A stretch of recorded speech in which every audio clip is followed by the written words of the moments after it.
علامہ ابن القیم روایت کرتے ہیں قال بعض اہل الحدیث، یعنی بعض مراد بعض ائمہ حدیث نے یہ کہا کہ ایک شخص فوت ہو گیا، انہوں نے بیان کیا کہ میرا ایک پڑوسی تھا ایک شخص، اور میرا وہ پڑوسی فوت ہو گیا اور اس کو خواب میں دیکھا، اور فرماتے ہیں یہ خواب روایت کیا کئی ائمہ حدیث نے، جس کا مطلب ہے مختلف ائمہ نے الگ الگ خواب دیکھے، یا کسی ایک نے دیکھا تو بعض ائمہ حدیث نے اس کو روایت کی، اس کو خواب میں دیکھا تو وہ امام الحدیث وہ فرماتے ہیں ما فعل اللہ بک، پڑوسی سے پوچھا وفات کے بعد خواب میں کہ اللہ نے تیرے ساتھ کیا معاملہ کیا، بتاؤ اللہ نے تمہارے ساتھ کیا معاملہ کیا، قال غفر لی، اس نے بتایا اللہ نے مجھے معاف کر دیا، مجھ کو بخش دیا، قیل بماذا، اس امام الحدیث نے پوچھا کہ کس عمل کی وجہ سے بخشے گئے، بات بتاؤ کس وجہ سے بخشے گئے، اب نمازیں بھی ہیں، روزے بھی ہیں، حج بھی ہے، زکوٰۃ بھی ہے، اعمال صالحہ، صدقات، خیرات، تبلیغ دین، سب کچھ ہے، پتہ نہیں کتنے اعمال اس کے پلے میں ہوں گے، مگر پوچھا بخشش کس وجہ سے ہوئی۔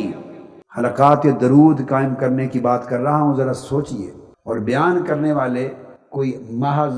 کوئی ایسے آدمی نہیں ہیں جن کی بات کو کوئی کمزور کہہ دے، یہ علامہ ابن تیمیہ کے پائے کے، حافظ ابن کثیر کے پائے کے امام ہیں، حدیث میں، تفسیر میں، علم میں، عقیدہ میں، علامہ ابن القیم انہی کے شاگرد، ان کے مذہب کے سب سے بڑے علمبردار کہا جاتا ہے، کہنے والے کہتے ہیں، تو ان سے پوچھا کس عمل کے سبب بخشے گئے،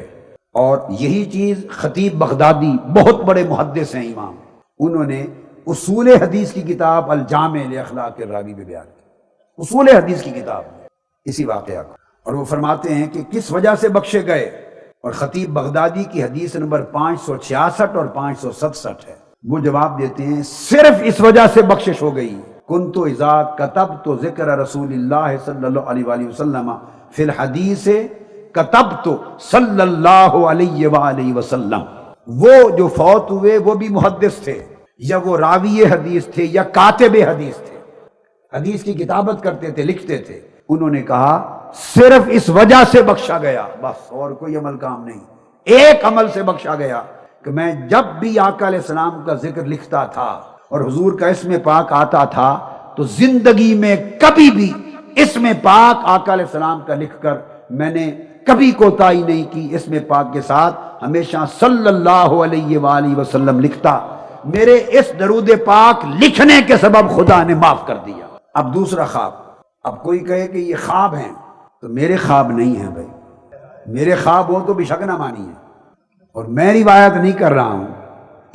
امام ابن القیم روایت کر رہے ہیں، اور امام حدیث اصول الحدیث میں خطیب بغدادی روایت کر رہے ہیں، ابن القیم ہے، میں نہیں روایت کر رہا۔ یہ ان سے پوچھئے کہ خوابوں کو مانتے ہیں کہ نہیں مانتے، جنہوں نے اپنی کتاب میں سند کے طور پہ لکھا ہے، اور اگر یہ حجت نہیں ہے اور ان پر اعتماد نہیں ہوتا اور ان سے اصول اخذ نہیں ہوتے تو اتنے بڑے امام عقیدہ اور امام العلم نے ان کو نقل کیوں کیا ہے؟ میری بات آپ سمجھیں۔ دوسرا بیان کرتے ہیں علامہ ابن القیم امام عبداللہ بن عبد الحکم کی روایت سے، اور یہ جو خواب اب بیان کر رہے ہیں امام شافعی کا خواب ہے، یعنی امام شافعی وصال کے بعد اپنے ایک تلمیذ تلامذہ میں سے کسی ایک امام کو خواب میں ملے، ائمہ حدیث و فقہ میں سے کسی ایک کو امام شافعی خواب میں ملے، اور اس کو روایت کیا امام بہقی نے، جلیل القدر امام نے، امام بہقی نے مناقب الشافعی میں، اور امام ابو القاسم التیمی نے الترغیب والترہیب میں، اور امام سخاوی نے القول البدیع میں، کل ائمہ نے اس خواب کو روایت کیا، اور علامہ ابن القیم نے جلاء الافہام میں۔ عبداللہ بن عبد الحکم روایت کرتے ہیں کہ امام شافعی کو میں نے خواب میں وصال کے بعد دیکھا، وفات کے بعد، اور میں نے ان سے پوچھا، سیدنا امام شافعی رضی اللہ تعالیٰ عنہ سے میں نے پوچھا وقلت ما فعل اللہ بک، اے امام شافعی وفات کے بعد اللہ نے آپ کے ساتھ کیا معاملہ کیا؟ قال رحمنی وغفر لی وزفنی الی الجنہ، فرماتے ہیں اللہ نے مجھے معاف کر دیا اور مجھ پہ رحم فرما دیا، مجھ پر رحم فرما دیا، اور مجھے جنت میں اس طرح لے جایا گیا کما یزف بالعروس، جیسے دلہن کو لے جایا جاتا ہے یا دلہا کو لے جایا جاتا ہے، مجھے دلہا بنا کر جنت میں اس شان کے ساتھ لے جایا گیا، اس اکرام اور انعام اور اعزاز کے ساتھ۔ انہوں نے پوچھا، امام عبداللہ بن عبدالحکم کہتے ہیں، پوچھا کہ یقول لک بما فی، یہ کس وجہ سے، بما بلغت ھذہ الحال، کس عمل کی وجہ سے آپ اس مقام و مرتبہ تک پہنچے اور اللہ نے یہ معاملہ آپ کے ساتھ کیا، کس وجہ سے یہ ہوا؟ تو انہوں نے جواب دیا، بما فی کتاب الرسالہ من الصلاۃ علی النبی صلی اللہ علیہ وآلہ وسلم، صرف اس وجہ سے کہ میں نے اپنی کتاب، ان کی ایک کتاب جو امام شافعی نے لکھی اس کا نام ہے الرسالہ، اصول فقہ میں امام شافعی کی کتاب ہے، اور ان کی فقہ میں کتاب الام ہے، الام، اور اصول فقہ میں ان کی کتاب ہے الرسالہ۔ فرمایا میں نے اپنی کتاب الرسالہ میں جس انداز کا درود پاک لکھا ہے، درود و سلام آقا علیہ السلام کی ذات اقدس پر، بس وہ میرا سیکھا جو درود کے لکھنے کا میں نے ایجاد کیا، لکھا، اس کے سبب سے میری بخشش کر دی اور مجھے یہ مقام و مرتبہ عطا کیا۔ قلت فکیف ذلک، وہ کہتے ہیں میں نے خواب میں پوچھا وہ صیغہ کیا ہے، آپ نے کس طرح کا درود لکھا ہے اپنی کتاب اور رسالہ میں جس کے سبب اللہ نے اس شان کے ساتھ آپ کو جنت بھیجا؟ انہوں نے خواب میں مجھے بتایا کہ وہ درود میں نے یوں لکھا ہے، صلی اللہ علی محمد عدد ما ذاکرہ الذاکرون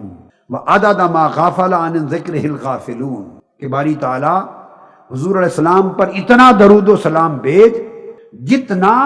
ان کے ذکر کرنے والے ذاکروں کی کائنات میں تعداد ہے، اور پھر اپنے حبیب پر اتنا درود و سلام بھیج کہ جتنے اس کائنات میں لوگ ان کے ذکر سے غافل ہیں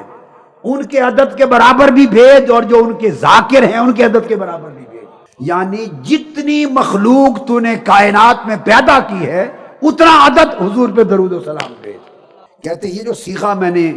اس سیغے کے ساتھ درود پاک لکھا، رب کو یہ پسند آ گیا، اس کے سبب میری بخشش ہو گئی اور دولہا بنا کے جنت پہنچا دیا۔ اب وہ فرماتے ہیں کہ فلما اصبحت نظرت فی الرسالہ، جب میں صبح اٹھا میں نے امام شافعی کی کتاب اور رسالہ اٹھائی، وہ تو خواب میں بتا گئے تھے، اٹھائی اور پڑھا تو وہ درود جو رات خواب میں بتایا گیا تھا وہی ان کے کتاب اور رسالہ میں لکھا ہوا پایا۔ یہ علامہ ابن القیم سے دو بیان کر دیے۔ اب امام سخاوی کی القول البدیع اور امام ابن حجر مکی اور دیگر ائمہ سے کوئی دو تین چیزیں اور کوٹ کر دوں، بڑی ایمان افروز۔ سب سے پہلے تو حضرت سعید ابن جبیر رضی اللہ تعالیٰ عنہ وہ روایت کرتے ہیں، یہ جلیل القدر تابعی ہیں، اور یہ روایت کرتے ہیں حضرت عبداللہ ابن عباس رضی اللہ تعالیٰ عنہ سے۔ اور یہ بھی بتا دوں یہ بھی عاشقان الہی اور عاشقان رسول میں سے تھے، اور سعید ابن جبیر ان تابعین میں سے ہے جنہوں نے رو رو کر اپنی آنکھوں کی بینائی ختم کر لی تھی، یہ گریہ و بکا کرتے کرتے ان کی بینائی ختم ہو گئی، ایسے عاشق عارف لوگ تھے۔ عبداللہ ابن عباس رضی اللہ تعالیٰ عنہ کے شاگرد ہیں، وہ روایت کرتے ہیں کہ اللہ تعالیٰ نے، یعنی عبداللہ ابن عباس نے فرمایا کہ اللہ تعالیٰ نے حضرت موسیٰ علیہ السلام کی طرف وحی بھیجی اور فرمایا، اے موسیٰ تجھے معلوم ہے کہ میں نے تجھے کس قدر اپنی محبت سے نوازا ہے اور کس قدر اپنی قربت سے نوازا ہے؟ جی باری تعالیٰ معلوم۔ فرمایا اگر تو چاہتا ہے کہ تجھے اس سے بھی زیادہ میں محبت کروں، موسیٰ علیہ السلام کو فرمایا جتنی اب کرتا ہوں اس سے زیادہ محبت کروں، اور جتنا تجھے اب اپنی قربت سے نوازا ہے اس سے زیادہ قریب تر کر لوں، تو فرمایا چاہتے ہو کہ اس سے زیادہ قرب اور محبت پاؤ؟ موسیٰ علیہ السلام نے عرض کیا باری تعالیٰ چاہتا ہوں۔ فرمایا پھر میرے حبیب محمد مصطفیٰ پر کثرت سے درود و سلام پڑھا کر، کثرت سے درود و سلام پڑھا کر۔ اس کو امام ابو القاسم القشیری نے الرسالہ میں روایت کیا، اس کو امام سخاوی نے القول البدیع میں روایت کیا، اس کو امام ابو القاسم التیمی نے الترغیب والترہیب میں روایت کیا، اور حضرت سیدنا کعب الاحبار تابعی ان سے بھی روایت کیا اس کو، موسیٰ علیہ السلام کے ساتھ یہ قول۔ دوسرا جسے امام سخاوی روایت کرتے ہیں وہ یہ فرماتے ہیں کہ بنی اسرائیل میں سے ایک شخص بڑا گنہگار تھا، فوت ہو گیا۔ ایک شخص بڑا گنہگار تھا، فوت ہو گیا، اتنا گنہگار تھا کہ لوگوں نے اس کا جنازہ ہی نہیں پڑھا، اس کو کفن اور غسل بھی نہیں دیا، کفن بھی نہیں دیا، ایسے اس کو چھوڑ کے بھاگ گئے۔ آپ اندازہ کریں اس کے کفن دفن کا بھی اہتمام نہیں کیا، نماز جنازہ تک نہیں پڑھا۔ اللہ رب العزت نے موسیٰ علیہ السلام کی طرف وحی بھیجی، فَأَوْحَى اللَّهُ تَعَالَى نَبِيَّهُ موسیٰ علیہ السلام، اللہ نے موسیٰ علیہ السلام کی طرف وحی بھیجی، فرمایا اے موسیٰ اس بندے کے پاس اس محلے میں چلا جا، وہاں ایک بندہ فوت ہو گیا اس نام کا، اس کو تو غسل دے اور اس پر نماز جنازہ پڑھ، میں نے اس کو بخش دیا ہے، میں نے اس کو بخش دیا ہے، جا کے اے موسیٰ علیہ السلام، اے موسیٰ جا تو اس کو غسل بھی دے اور اس پر نماز بھی پڑھ۔ تو موسیٰ علیہ السلام نے پوچھا باری تعالیٰ اس کو کس عمل کے باعث بخش دیا ہے، کس عمل کے باعث بخش دیا ہے؟ اللہ پاک نے موسیٰ علیہ السلام کو اپنی وحی کے ذریعے فرمایا، اے موسیٰ اس عمل کے باعث کہ یہ بندہ بے شک جتنا گناہگار تھا، مگر جب بھی میری کتاب جو میں نے تم پہ نازل کی تورات کھولتا تھا تلاوت کے لیے، تورات، اور تورات میں جہاں میرے محبوب محمد مصطفیٰ کا نام آتا تھا اس کو چوم کر آنکھوں پہ رکھ لیتا تھا، اس کو چومتا، اس کا نام آتا تو حضور پہ درود پڑھتا تھا، جب محمد مصطفیٰ کا نام آتا تو میرے محبوب پر درود و سلام پڑھتا، اور کبھی اس آیت سے گزرتا نہیں تھا حضور میرے محبوب کے نام پر درود و سلام کے بغیر۔ بس اس عمل کے سبب میں نے اس کو بخش دیا اور سعادت یہ دی کہ اپنے پیغمبر کو بھیجا، جا اس کو غسل بھی دے اور جنازہ بھی پڑھا۔ اس کو امام ابو محمد جبر نے بھی روایت کیا۔ پھر امام مجد الدین، یہ صاحب القاموس الصلات والبشر میں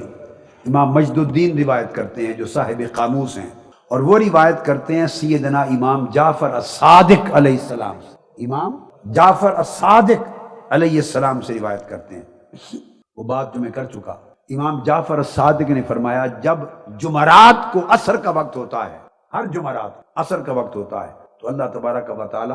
کثیر تعداد میں فوج در فوج خاص ملائکہ کو زمین پہ بھیج دیتا ہے، ان کے ہاتھ میں چاندی کے دفتر ہوتے ہیں، کتابیں، رجسٹر چاندی کے اور سونے کے قلم ہوتے ہیں، چاندی کے رجسٹر اور سونے کے قلم، اور وہ ملائکہ عصر کی، جمعرات کی عصر سے لے کر جمعہ کے غروب شمس تک رہتے ہیں، اور ان کی ڈیوٹی یہ ہوتی ہے کہ جو شخص اس دوران میرے محبوب پہ درود و سلام پڑھے تم ان کے نام لکھ لکھ کر مجھے بھی اور میرے محبوب کو بھی پیش کرتے رہو۔